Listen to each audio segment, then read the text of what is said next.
이렇게 이제 고향으로 들어왔지만 어머니로부터는 이제 문전박대를 받게 됩니다. 그렇지만 다시 한번 아우구스티누스의 이제 경제적 후원자였고 정신적 동지였던 로마니아누스에 의해서 이제 또 도움을 받게 되죠. 자기하고 같이 살면서 이제 숙소를 제공받게 되고요. 뿐만 아니고 이제 학교 개설하는데도 많은 도움을 받게 됩니다. 이미 이 로마니아누스는 만이교회 이제 아우구스티누 친구 따라서 이제 강남 간 꼴이 이제 된 상태였죠. 그래서 그쪽에서 기초적인 문법 학교를 열게 되고 이제 거기서 선생 일을 하게 됩니다.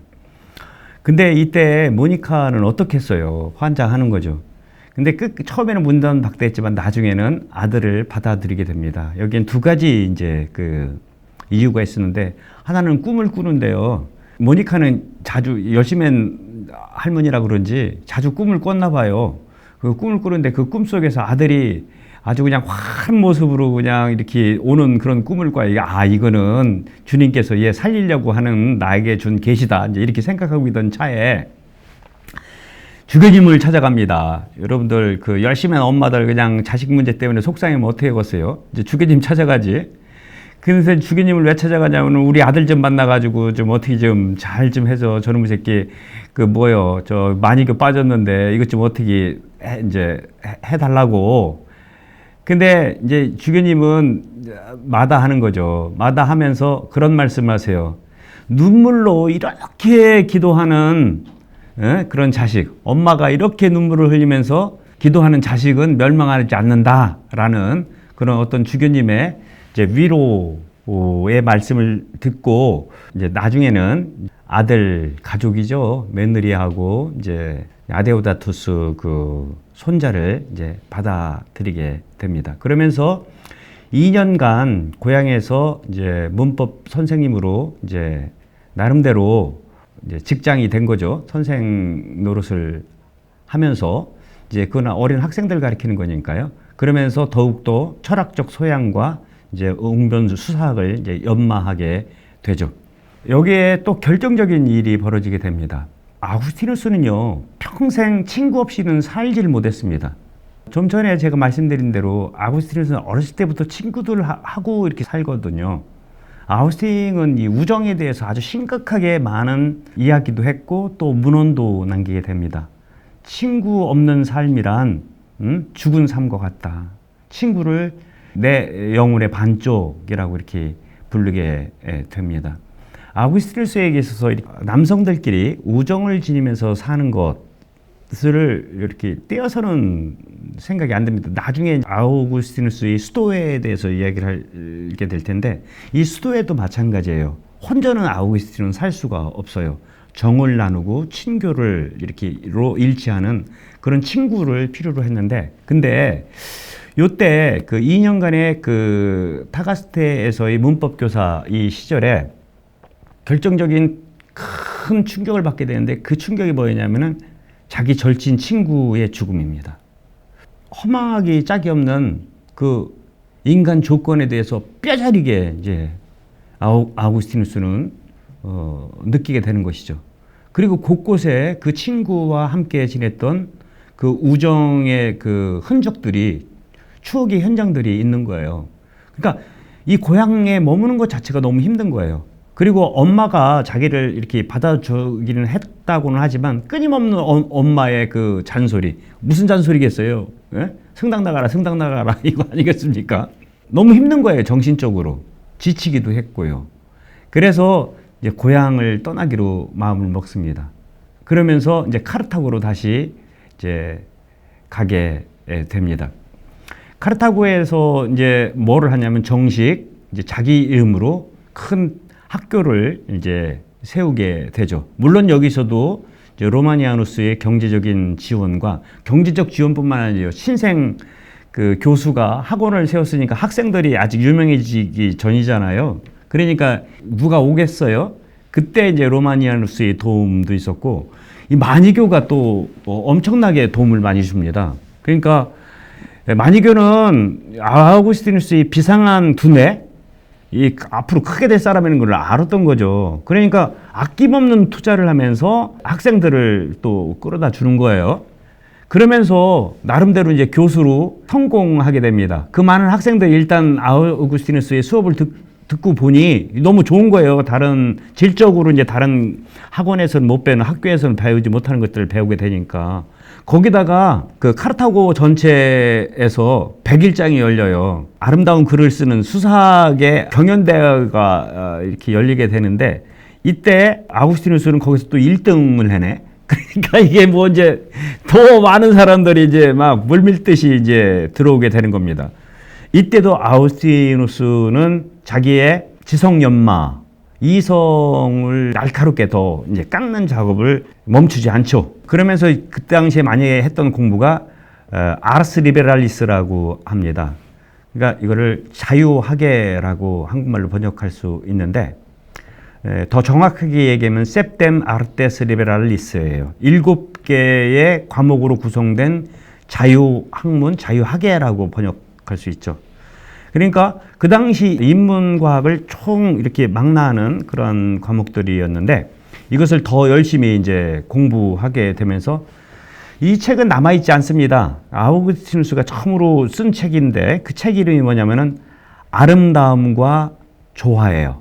아름답고 알맞음, 뭐 이런 그런 책을 쓰게 됩니다. 진리의 특성을 이는 뭐라고 보냐면 아름다움에 보고 있었어요. 이 당시만 해도. 이거는 이제 나중에 가도 마찬가지입니다. 이런 책도 쓰면서 나름대로 학교 선생으로, 교수로서의 이제 이름이 이제 널리 퍼지게 되고, 이제 그야말로 세속적 명예가 점점점 그 커리어가 이제 쌓여지게 됩니다. 이제 차츰 마니교의 교리와 자기가 갈고 닦은 이성이 이제 충돌이 벌어진 거예요. 처음에는 어설픈 자신의 이성적 욕구를 마니교가 완전한 지식, 너울 없는 진리라는 그 표어로 현혹시켰다고 한다면, 이 지성이 더 날카롭게 됐는데 이 지성을 이제는 커버할 수가 없게 되는 거예요. 그래서 그 당시 사제들에게, 그러니까 성직자들이죠, 도사들이죠, 그 공부 열심히 하는 막 도 닦는, 예? 이 엘렉디, 그 뽑힌 자들이 되면은요, 그이들은 그 우리로 치면은 고승이 되는 거예요. 고승. 아주 그냥 막 면벽 좌선하고 모든 거 다 끊어버려요. 결혼도 안 하고 고기도 안 먹고, 자기 안에 있는 선과 악이 있는데 이 악, 비티 조각을 살리기 위해서는 육체적인 것들을 막 끊어버린 작업을 계속해야 되는 거예요. 그러니까 막 고행하고 막 이래죠. 이런 사람들한테 자기의 이성적 의문을 물어보게 되면은 이제 답변을 하긴 하는데 자기를 충족시키지 못하는 거예요. 그 질문에 질문을 계속 이어가게 되면 나중에는 이 사람들 손을 놓고 포기해버리는 거예요. 그러면서 이제 하는 말이, 야, 조금 있으면 우리 마니교의 최고의 지성 주교님이 오실 텐데 이 주교님한테 물어보면 이제 된다. 난 아직 공부가 부족해서. 이 마니교들이 특징은 또 겸손은 해요. 또 모른다고 해야. 하여튼 이제 그런 차에 기다리던 밀레비스의 파우스투스라는 당시에 마니교의 최고의 지성이, 주교가 오게 됩니다. 그와 만나게 되고, 그 만남을 통해서 아우구스티누스는 여태까지 있었던 그 질문을 이제 해야 되는 거예요. 근데 딱 만나서 얘기해 본 순간 아우구스티누스는 이 사람이 별로 머리에 든 것은 없구나 라는 걸 깨닫게 돼요. 단지 말재주가 좋은 거예요. 그리고 사람이 이렇게 매력이 있대요. 인간적으로는. 이런 분이지 자기 이성의 갈증을 채워줄 수 있는 지성의 소유자는 아니었었어요. 더더군다나 마니교의 교리를 완벽하게 자기가 이해할 수 있게 해주지 못하는 거예요. 여기서 이제 한꺼풀이 꺾이게 됩니다. 아까 말씀드렸던 그 타오르던 불길이 서서히 마니교에서 꺼져가게 되는 것이고, 그 빛은 너울에 이렇게 뒤덮이는 계기가 되게 됩니다. 그렇지만 아직도 아우구스티누스는 마니교를 떠나지 않아요. 왜 안 떠나냐? 그 안에는 진리가 있지만 그 진리를 그들이 인간의 언어와 개념으로 자기에게 잘 설명을 못했다라고 그냥 그렇게 이해를 해요. 자위를 하는 것이죠. 왜? 그거 말고 그들의 그 삶, 진지한 삶, 그 특히 그 뽑힌이들의 그 헌신적인 삶, 자기는 아직까지도 욕과 욕정에 휘달리는 자기를 보거든요. 근데 그들은 그런 걸 다 끊고 사니까 그것만 봐도 나보다는 뛰어난 사람이라고 인정을 해요. 그러던 차에 아주 훌륭한 제의가 들어오게 됩니다. 그 제의가 뭐였냐면은 로마로 가라라는 거예요. 로마. 왜 로마로 가냐? 마니교회 입장에서는 이 뛰어난 아프리카의 수재를 로마라는 더 큰 제국의 수도로 보내가지고 거기서 더 큰 인물로 키우고 싶었던 거예요. 이 시대에 마니교는 아직도 박해를 받고 있었고 공권력의 박해죠. 근데 그 공권력에 자기들이 키운 사람을 심고 싶었던 거죠. 그래서 이제 로마로 가라는 제의를 하게 됩니다. 그러니까 이 아우구스티누스는 덥석 그걸 물어요. 왜? 자기 나름대로 이제 그 이유를 대는데 제일 첫 번째는 뭐냐면은 이 카르타고는 학생들이 많아서 학생들 가르치는 것도 이는 평생 선생이기 때문에 가르치는 걸 좋아해요. 재밌어하고. 근데 이 학생들이 선생의 가장 기쁨은 학생들이 공부 열심히 하는 건데 이 카르타고 이놈 자식들은 아니 아우스팅도 그래서 제일 처음에 카르타고 왔을 때 맨날 연극이나 보러 다니고 검투 경기나 보러 다니고 이제 그랬을 텐데 근데 아침에 등교하면서 한 손에는 책가방 한 손에는 술병을 들고 오는 이놈 새끼들이 막 선생한테 덤비고 이제 그러니까 이게 학을 띈 거예요. 이제 이 자기는 이 진리를 위해서 지금 막 진리를 뿜어내고 싶은데 그거를 흡수하지 못하는 거죠. 거기다가 로마라는 제국의 수도에 가서 자기가 생각하는 성공과 명예의 사다리를 타고 싶었던 것도 있습니다. 그리고 무엇보다 결정적으로 파우스투스와 이 대화에서의 실망이죠. 거기다가 또 가정사도 있죠. 이 모니카는요, 참 집요했던 것 같아요, 지금. 그 아들이 로마로 간다는 소식을 어떻게 들었는지 아들을 잡으러 이 카르타고까지 찾아오거든요. 근데 엄마한테 뭐라고 속이자면은 내가 가는 게 아니고 내 친한 친구가 로마로 가는 거니까 내가 이 카르타고 항구에 있는 거는 이렇게 잘 가라고 배웅하는 거니까 엄마는 거기 성당 가서 기도하고 계시라고.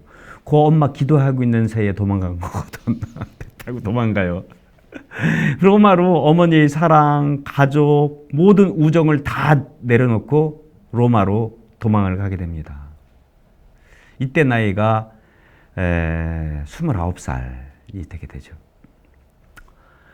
로마에 도착하니까 뭐 좋을 리가 있어. 그냥 어깨가 무겁겠죠. 그러니까 그냥 도착하자마자 죽을 병에 자기 스스로도 얘기해요. 죽다 살아났다고. 아주 실컷 아프다가 이제 다시 깨어나게 되는데 이 로마에서도 마니교회의 도움을 받게 됩니다. 학교도 그렇고 뭐 학생들도 그렇고 나름대로 신참내기 저 북부 아프리카 시골에서 온 이 신참내기 선생이 지명도가 날로 커지게 됐었어요. 근데 여기서도 아우스팅은 또 실망을 하게 됩니다. 아까 얘기했듯이 이제 학생들 이제 바다 건너서 이렇게 들리는 풍문으로는 로마에 있는 학생들은 그냥 공부 열심히 해는 훌륭한 학생들이라고 그랬잖아요. 근데 와보니까 진짜로 훌륭해요. 근데 이게 서울 깍쟁이들인 거예요, 이 녀석들이. 그냥 공부만 싹 빼먹고, 카르타고에서는 학교 와서 공부 안 하지만 지들끼리 끈적끈적한 뭐 이런 건 있었는데 이것들은 너무 차가운 놈들이에요. 학교 와가지고 공부만 딱 하고 막 가. 근데 이게 재미난 게요. 우리 신학교에 가면은 두 가지 가자마자 라틴말 배울 때 제일 처음에 배우는 말이 있습니다. 지금은 안 그렇지만 저희들이 옛날에 신학교에 가면은 프리마 렉시오 알바 에스트. 그게 뭐냐면 첫 번째 수업은 알바라는 게 이제 하얗다는 건데 첫 번째 수업은 휴강. 그 다음에 울티마 클래시스 브레비스 에스트. 이게 뭐냐면은 맨 마지막 수업은 중간까지만 이제 2시간이면 1시간만 한다 이거예요. 이게 이제 그 유명한 그 아구스티누스의 고백록에 나오는 당시 로마의 못된 건데요. 첫 시간은 등록을 해야 되죠. 그 다음에 맨 마지막 시간에는 수업료를 그 맨 마지막 시간에 내는 거예요.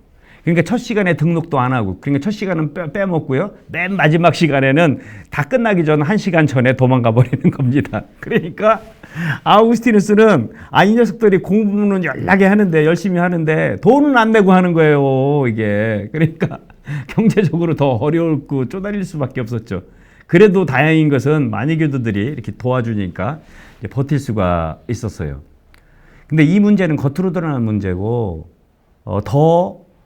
아구스티누스의 마음을 휘집는 일들이 나타나게 됩니다.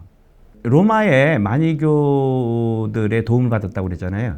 그리고 그들과 함께 지내게 되는데 소위 그 뽑힌 자들, 엘렉티드, 여태까지 아우구스티누스가 마니교를 떠나지 못하는 것은 그들의 교리를 다 이해해서가 아니라 그들이 사는 모습 안에 진리가 있다고 생각을 했거든요. 근데 이게 같이 살아보니까 그게 다 위선이라는 것이 드러나게 되는 거예요. 그러니까 마지막까지 그래도 아구스티누스를 9년 동안 버티게 했던 마니교에 대한 호감이 싹 가시게 되는 것이죠. 큰일 났습니다. 19살에 10년 전에 호르텐시우스를 읽고 그 진리를 찾겠노라고 모험을 떠났던, 그리고 그 길이라고 생각했던 마니교가 흔들려도 이렇게 흔들릴 수가 없었던 것이죠. 마니교를 대체할 만한 새로운 것을 찾아야만 했었어요. 이때 아구스티누스에게 스물스물 들어오던 새로운 철학이 있었습니다. 새로운 진리라고 이야기하는 것들이 있었죠. 그게 뭐냐면은 네오 아카데미파라고요. 신 아카데미파라고 이야기를 할 수 있습니다. 여기에 근본적인 철학적 기조는 뭐였냐면은 회의론이라고 이야기를 할 수 있어요. 회의론이라는 게 뭡니까? 진리, 절대성은 없다라는 거죠. 사람들마다 다 상대적이다라는 것이죠. 진리는 없다라는 게 진리라는 거예요. 이게 말이 안 되는 것이죠. 이게 깊이 빠지지는 않습니다. 하여튼 마음의 어떤 진공 상태라고 할까요? 이제 이러던 차에 이제 마지막 영적 여정의 종점인 밀라노로 가게 됩니다. 밀라노로 왜 가게 되느냐?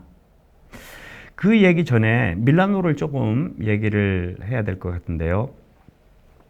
이제 30살에 밀라노에 이제 입성하게 되는데 콘스탄티누스가 동로마 서로마를 나눴죠. 그리고 수도를 두 개로 만들어요. 하나는 로마의 로마고 하나는 저 동로마의 콘스탄티노플, 이스탄불, 비잔티움을 이제 자기 이름 따서 콘스탄티노플 해서 제1수도, 제2수도 이렇게 했어요. 근데 365년인가 뭐 그 즈음부터는 후째 이 황실이 황궁이죠. 서로마의 황실이 로마가 아니라 밀라노로 옮겨가게 됩니다. 그래서 실질적 수도는 이제 밀라노였죠. 지난번에 제가 이제 강의할 때 암브로시오가 바로 이 밀라노에 주교로 있을 때였습니다. 기억나실지 모르겠지만 암브로시오는 이제 그 밀라노의 총독으로 있으면서 나중에 이제 주교가 되게 되는데, 그런데 로마 시장이었던 신마쿠스라는 사람하고 이제 정치적 대결을 하게 돼요. 왜냐면은 로마 시장이었던 신마쿠스라는 사람은 그리스도교에 완전히 못마땅했거든요. 그래서 로마의 그 세나토스 원로원에다가 승리의 여신상을 세움으로써 로마를 다시 이교 사회로 이렇게 이제 되돌이키려고 하는 몇몇 원로원 위원들과 그런 모의를 했는데 암브로시오의 저지에 의해서 뜻을 이루지 못해요.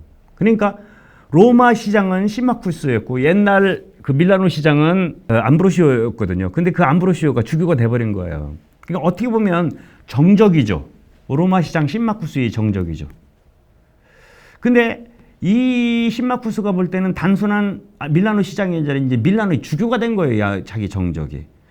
근데 이 소문에 의하면은 암브로시오가 주교가 된 다음에 그 밀라노 교회가 더 부흥을 하고 있는 거예요. 그러니까 신마쿠스는 자기 스파이를 보내고 싶었던 거예요. 그러다 보니까 이렇게 이제 사람들 물색하던 도중에 아프리카 촌놈인데 뛰어난 그 수사학적 실력과 철학적 지식을 지닌, 어떻게 보면 암브로시오를 상대할 수 있는 사람이 생긴 거예요. 그게 아우구스티누스죠. 그래서 로마 시장의 그 권력을 등에 쥐고요. 아우스팅을 뽑아가지고 로마 황실 수사학교 교장으로 보내는 거예요. 가서 누구를 절단내라? 암브로시오를 절단내라는 이제 사명을 준 거죠. 그래가지고 로마 황실 그 설립 수사학교는 지금으로 치면 우리나라로 치면 서울대학교 인문대학교 학장이요. 겸 청와대 수석 대변인이 되는 겁니다. 어마어마한 이제 관직으로 들어간 선생은 선생이지만 공립대학교 총장이 된 거예요.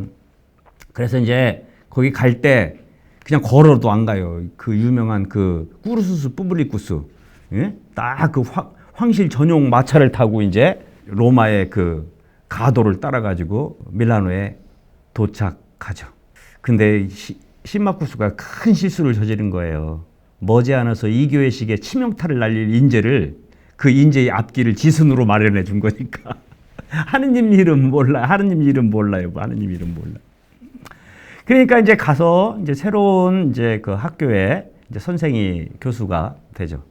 밀라노에 딱 갔죠. 갔는데 제일 처음에 누구를 만나야 될 것 같습니까? 암브로시오를 만나야 되죠. 근데 직접 만날 수가 없어요. 어떤 사람인지 알아봐야 될 거 아니야. 이렇게 저렇게 이렇게 수소문해가지고 암브로시오가 어떤 인물인지도 알려고 노력하고 뿐만 아니고 그의 연설을 들을 수 있는 기회는 미사 중에 강론이거든요. 그때 몰래 가가지고 암브로시오의 강론을 듣게 되는 거예요. 아하. 근데 이게 들으면 들을수록 거기에 빠져드네. 자기가 제일 처음에 호르텐시우스를 읽고 성경책을 집어 던졌는데 그 집어 던진 대목을 가지고 강론을 했는데 이 강론이 자기 마음을 후벼 파는 거예요. 이게 왜? 지난번에도 말씀드렸지만 암브로시오는 문자적으로 읽지를 않았거든요. 그거의 영적인 의미를 설명해 줬거든요. 그리고 암브로시오는 신약 성경을 딱 루카복음 해설밖에 안 쓰고 나머지는 다 구약 성경이에요.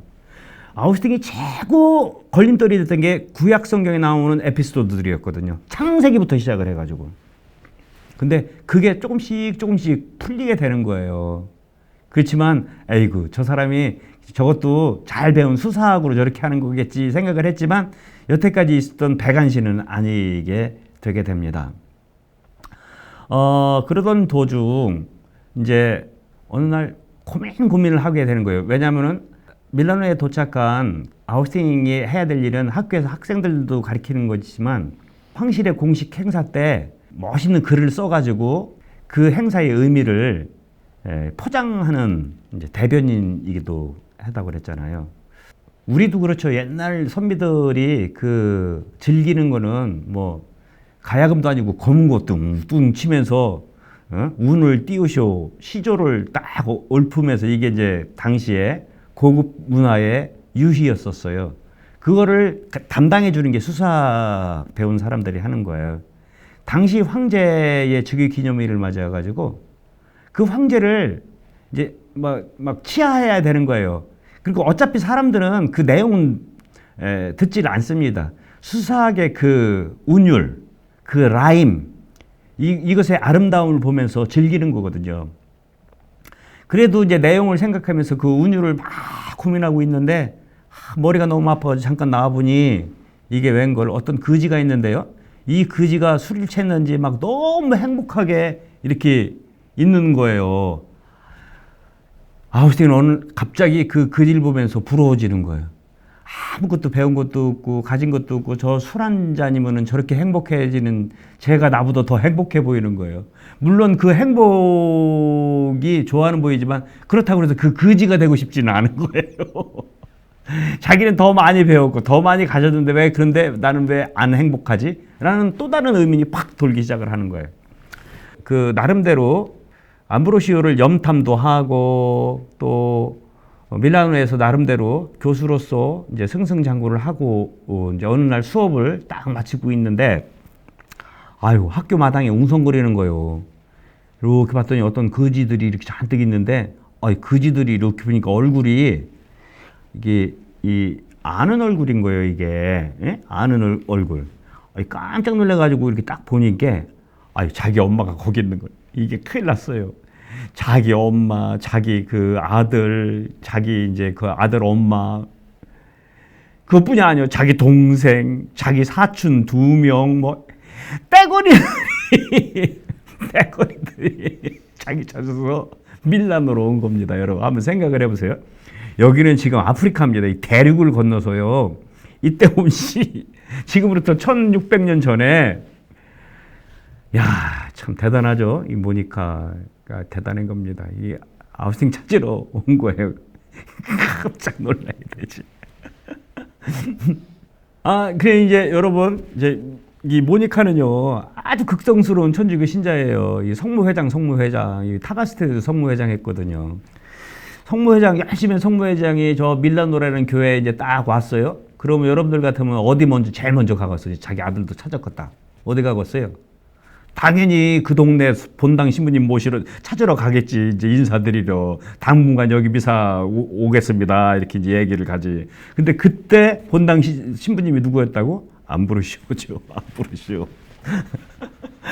그냥 아침마다 가셔가지고 이제 미사하고 뭐 이제 본당 신부님 눈에 띄는 거지 이제 자꾸. 더더군다나 여러분 그거 기억하십니까? 그 암브로시오가 아리우스파한테 그 포르티나 그 성당을 걔들이 막 달라고 그랬는데 안 준다고 그래가지고 거기 점거 노뭉성하고 막 으쌰 데모가 부르고 그때 선봉에 쓴 게 또 모니카요. 이제 그러니까 이제 더 친해진 거지. 근데 모니카가 이제 본당 신부님한테 그 가서 뭐라고 그래갔어. 이제 자기 아들 이제 또 살려달라고 이제 그러는 거예요. 예? 또 살려달라고 이제 막 그러는 거예요. 그래서 그럼 한번 보내라고 이제 그랬겠지. 그래가지고 이제 아들내미한테 가가지고 야, 니네 우리 주교님이 너 좀 보자고 그러신다. 그러니까 아우스팅도 좋은 거예요. 왜 좋냐면은 한 번도 암브로시오하고 아우스팅하고는 대화를 나누지 않습니다.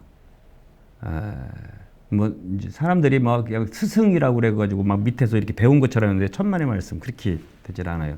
일단은 아우스팅 같은 경우에는 암브로시오가 자기는 본받을 수 없는 사람으로 생각했어요. 왜냐면은 황실 수사학교 선생님도 교수도 높은 자리지만 이는 거기에 총독을 했던 거고 시장. 그랬던 사람이 지금 결혼도 안 하고 아우스팅한테는 이 결혼을 하느냐 안 하느냐 이 자기를 끝까지 이렇게 발목을 잡았던 그 육의 끌림 이걸 이 사람은 뛰어넘은 거예요. 이게 어떻게 가능하나? 그냥 경외의 대상이었죠. 근데 엄마의 주선으로 그 만남을 이제 가게 되는데 너무 바쁜 암브로시오의 모습을 그 전에도 옆에서 힐끗힐끗 봤죠. 잠시 짬을 내서 하는 게 공부하는 거고 책 쓰는 거고. 그런데 저 문이 저기 열려 있는 거예요. 열려 있는데 문을 또 주교님 들어가도 되려고 그랬는데 문이 열려 있어. 그러니까 이게 보이는 건데 암브로시오가 이렇게 책을 읽어요. 책을 이렇게 읽으신데 이 당시만 해도 책을 읽는다는 것은 늘 말로 하는 거예요. 우리나라 말로는 하늘 천 따지 가무련 누로 이렇게 읽어야 되는 거예요.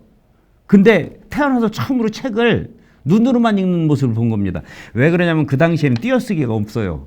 띄어쓰기가 없고 마침표가 없기 때문에 자기가 말로 읽어야만이 이 마디가 이렇게 이제 구별이 되는 겁니다. 띄어쓰기가 없음 지금은 띄어쓰기가 있으니까 눈으로 우리가 읽을 수 있지만요. 어쨌거나 그런 모습을 보면서 또 한 번 더 깜짝 놀라. 아이고 저 양반은 저렇게도. 근데 그 모습이 너무나 고귀해 보여가지고 그리고 이 진리에 푹 빠져 있는 모습을 보면서 이 사람도 진리에 대해서 아우스팅도 저거잖아요. 그걸 방해를 할 수 없어가지고 뒷걸음질로 물러나오게 됩니다. 그러니까 가서 엄마한테 얘기했겠지. 야, 너 우리 주교님 만나봤어? 그랬더니 못 만나봤다고. 이제 그러면서 암브로시오하고는 만나질 못하지만 암브로시오를 가리켰던 스승이 있습니다.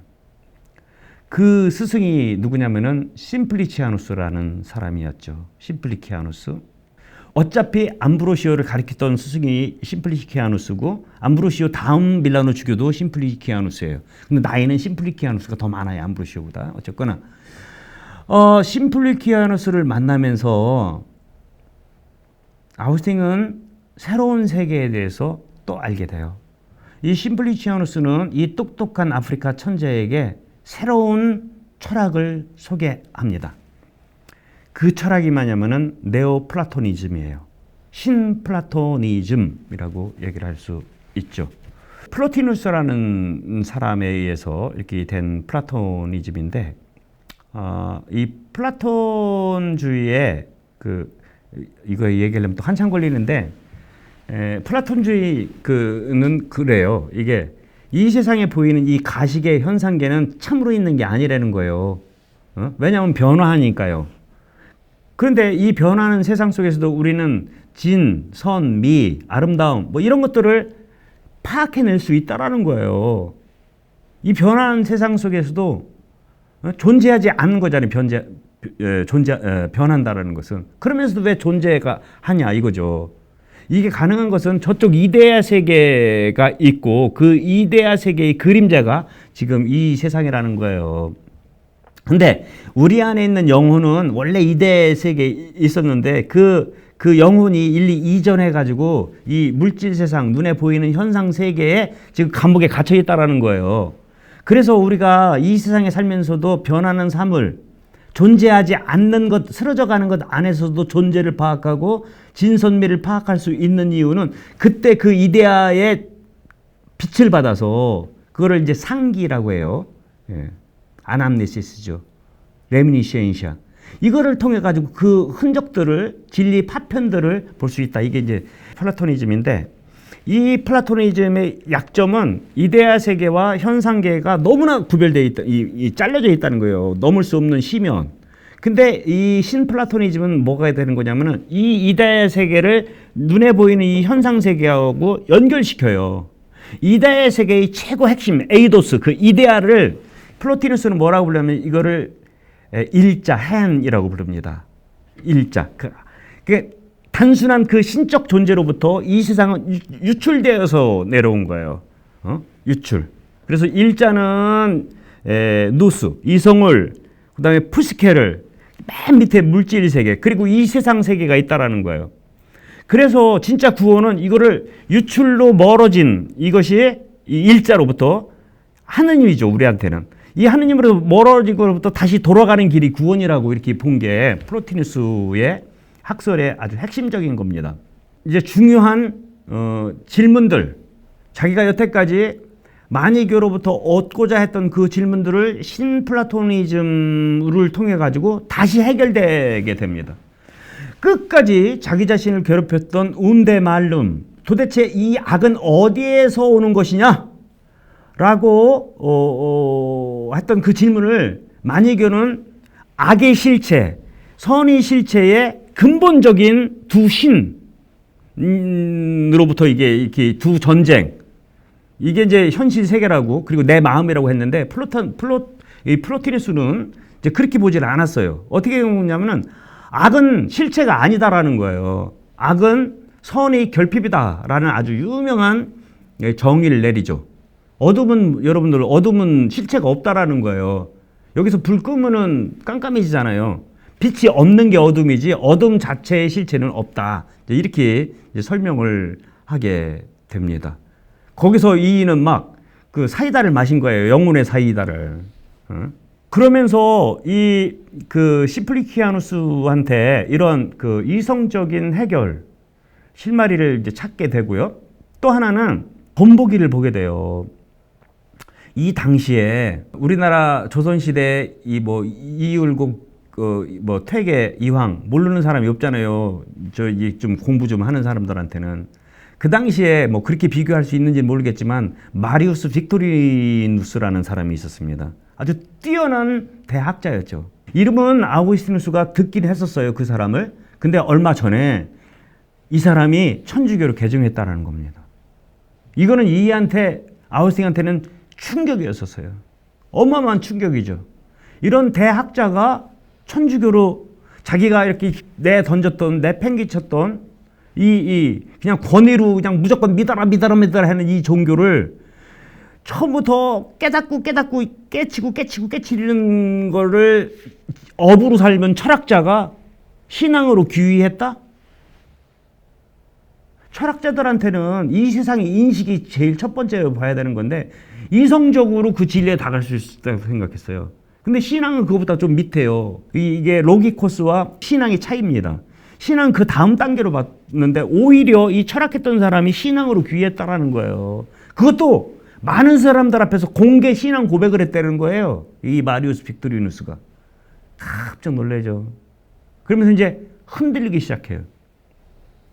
그것뿐이 아니죠. 엄마를 통해 가지고 이제 살아있는 밀라노 교회를 보게 됩니다. 그 장엄한 성찬예, 또 그들의 그 전례 예배 중에 나오는 암브로시오가 만든 그 찬미가의 소리, 순교자들의 공경, 믿음과 형제적 일치를 보이는 그 밀라노의 친교의 교회의 모습. 그러니까 여태까지 진리에 헤매던 아우스팅이 지금 흔들리기 시작을 하는 거예요. 성경도 이제 어느 정도 암브로시오를 통해 가지고 이제 이렇게 이게 생 무식자 이게 아니구나. 그 마리우스 빅토리누스 같은 사람도 이렇게 오는구나. 그리고 그들이 실제적인 구체적인 삶도 이렇구나 라는 것을 듣게 됩니다. 그러던 날 너무나 속상한 거예요. 어렴풋이 진리를 보이는 것 같은데 문제가 있어요. 무슨 문제가 있냐면은 보통 아우구스티누스의 회심은 세 가지로 보게 됩니다. 하나는 이성적 회심이에요. 그 이성적 회심은 심플리키아누스를 통해 가지고 심플라토니즘을 알게 되면서 이제 점차 회심의 기회로 가게 돼요. 또 하나는 종교적 회심이에요.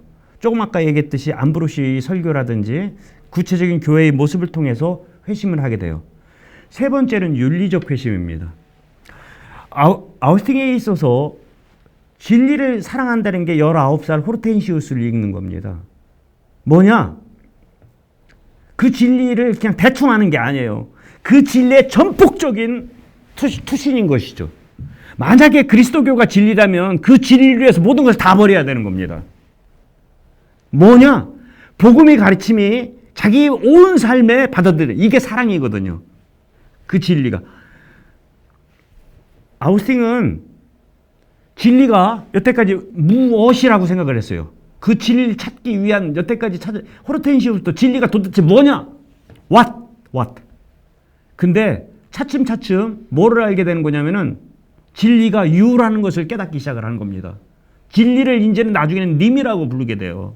근데 이게 안 되는 거예요. 뭐가 안 되는 거냐면은 이 윤리적 회심. 자기는 자기가 봐도 참 그렇거든요. 예? 하염없이 그 악에 이렇게 쏠리는 자기 자신을 발견하게 되는 겁니다. 모니카가 이제 왔다고 그랬잖아요. 모니카가 딱 왔는데 아들이 너무 큰 거예요. 세속적으로. 그걸 모니카만 봤겠습니까? 아데오다투스 엄마도 봤죠. 그리고 이 당시 결혼은 같은 급 맞는 사람들께 했는데 이렇게 아우스틴 같이 똑똑한 천재는 앞으로 크게 장성할 수 있잖아요. 그러면은 부잣집하고 이게 결혼해. 우리 옛날에 왜 고시 패스하면은 뭐 열쇠를 뭐 3개래나 뭐 이런 거 있잖아요. 이런 거랑 비슷한 거예요. 근데 그러니까 양쪽이 윈이지.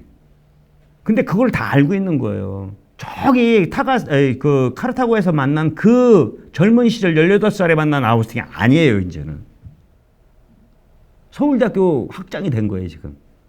근데 자기 앞길이 구말리 같은 이 사랑하는 이 애기 아빠를 맡고 있다라는 거. 거기에 또 모니카가 또 얼마나 쪼아댔겠어. 막 이제 시집살이 시키고 막 이제 이 여인 아데오다투스 엄마 이름은 한 번도 거명을 하지 않습니다.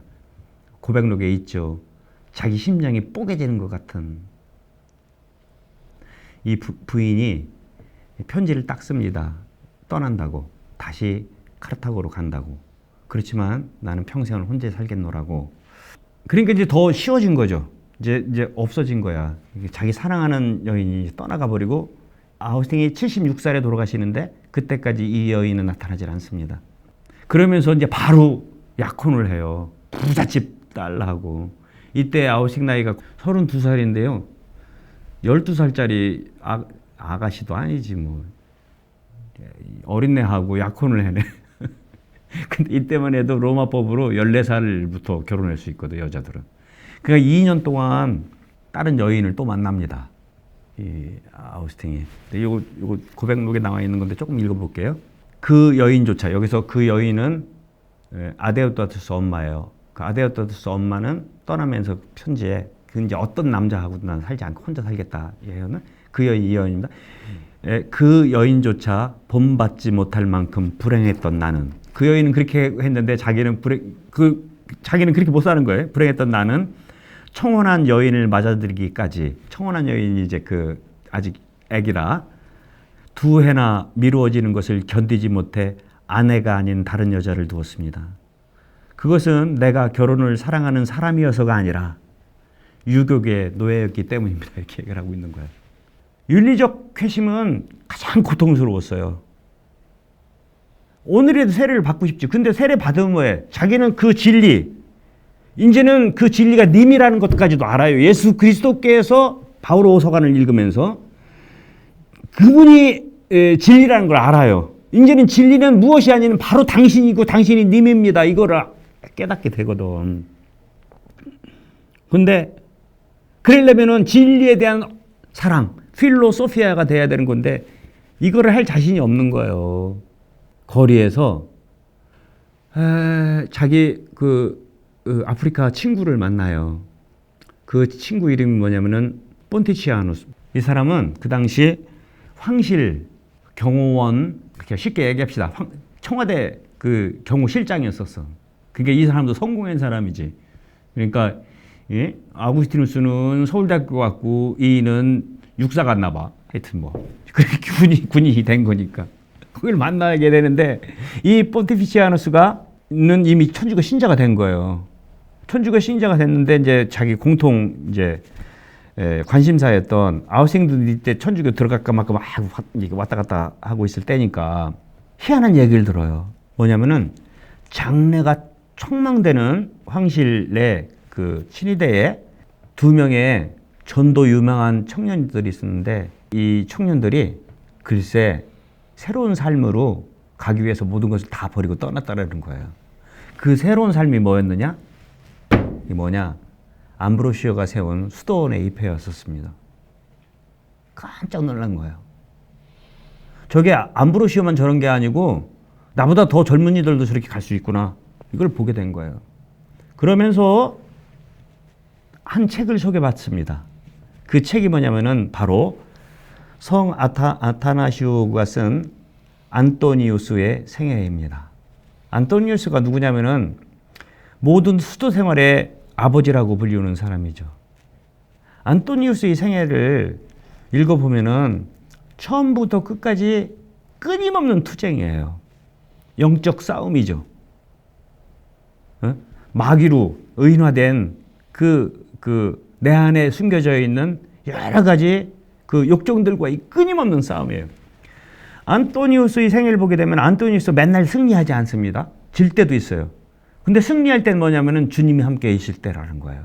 이게 안토니오 생애의 핵심 주제예요. 여기에 일말에 그 희망, 그럴 수도 있겠다라는 마음을 갖게 되죠. 욕정의 무게와 뿌리 깊은 그 습관이 내 의지가 아닌 하느님의 은총을 통해 가지고 승리할 수 있겠구나. 그분이 함께 있다고 한다면. 그러니까 저 수도자들도 저렇게 살고 암브로시오도 그렇게 살고 그리고 성 안토니오도 그렇게 살지 않았는가. 이런 생각을 하게 되는 거예요.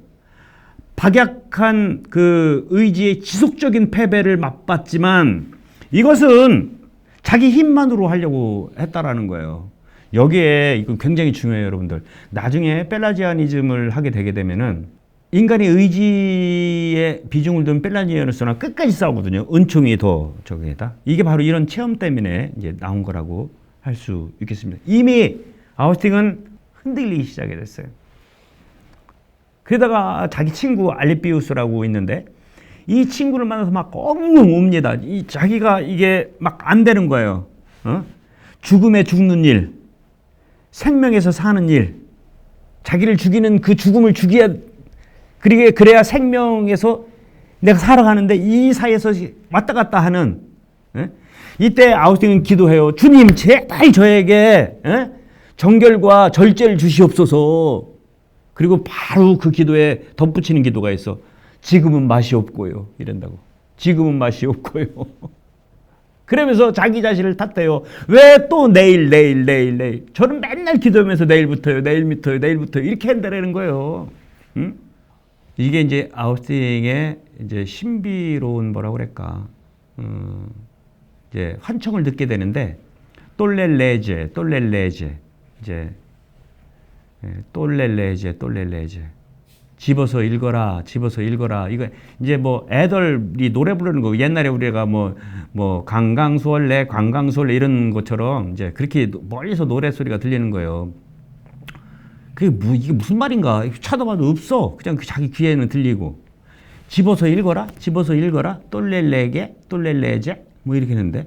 근데 마침 이 바오로 서관이 있었던 거예요. 근데 옛날에 그 일종의 점이죠. 오늘 운세 좀 한번 볼까? 우리 엄마도 돌아가기 전에는 그 성경책 이렇게 펴가지고, 그만 좀 듣고 그것대로 살아야지 이랬대요.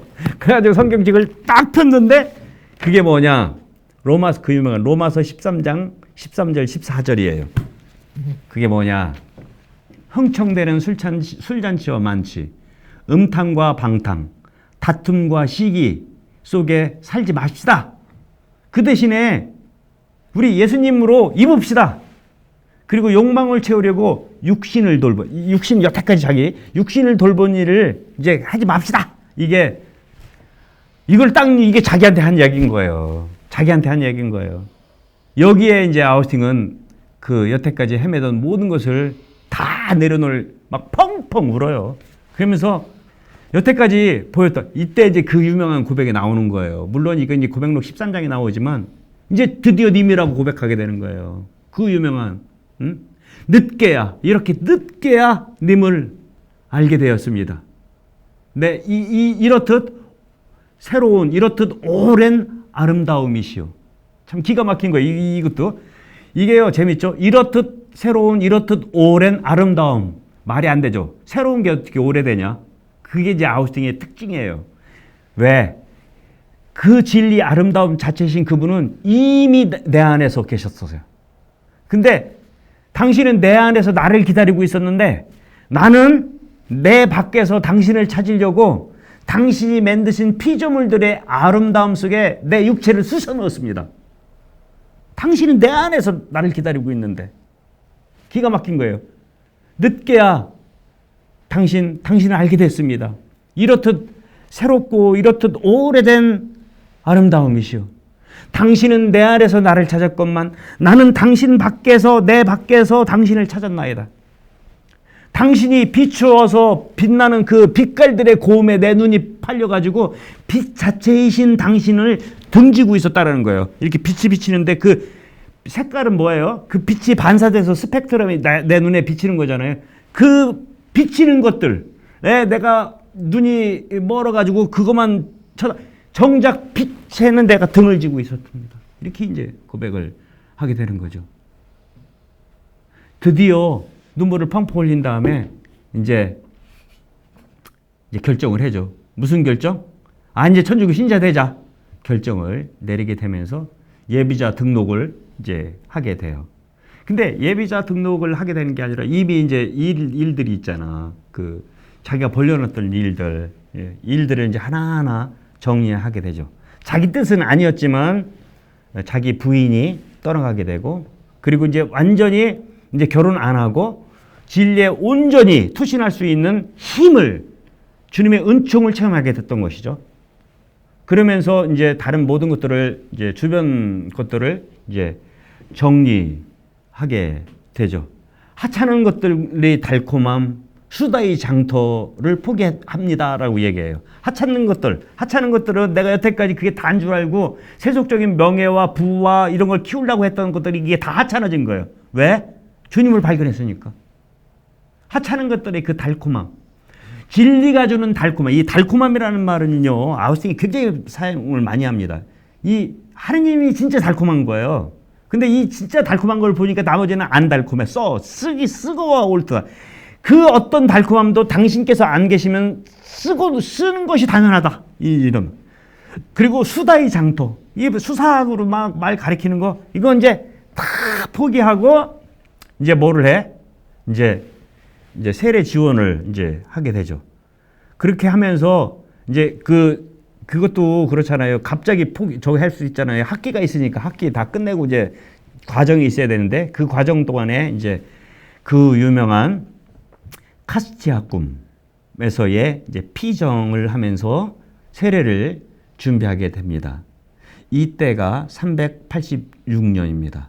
그리고 세례를 387년 이제 그 부활날 밤에 세례를 받게 되는데 요 기간이 굉장히 중요해요. 요게 이제 카스티아 꿈이라는 지금도 있어요. 그 밀라노에서 조금 떨어진데 카시아고라고 하는 이태리 동네가 있는데 거기가 이제 현재 이 카시치아 꿈이라는 동네인데 여기에서 엄마, 이제 아들, 동생 나비기우스, 알리비우스. 알리비우스는 저 어디죠? 그 북부 아프리카부터 제자였었어요. 제자이자 친구. 나중에 여기가 타가스테 주교님도 돼요. 그리고 자기 사촌 2명, 제자 크리켄시우스와 리켄시우스, 이게 다 이런 사람들과 함께 세례를 준비하는 이제 피정을 하면서 세례 준비를 하게 됩니다.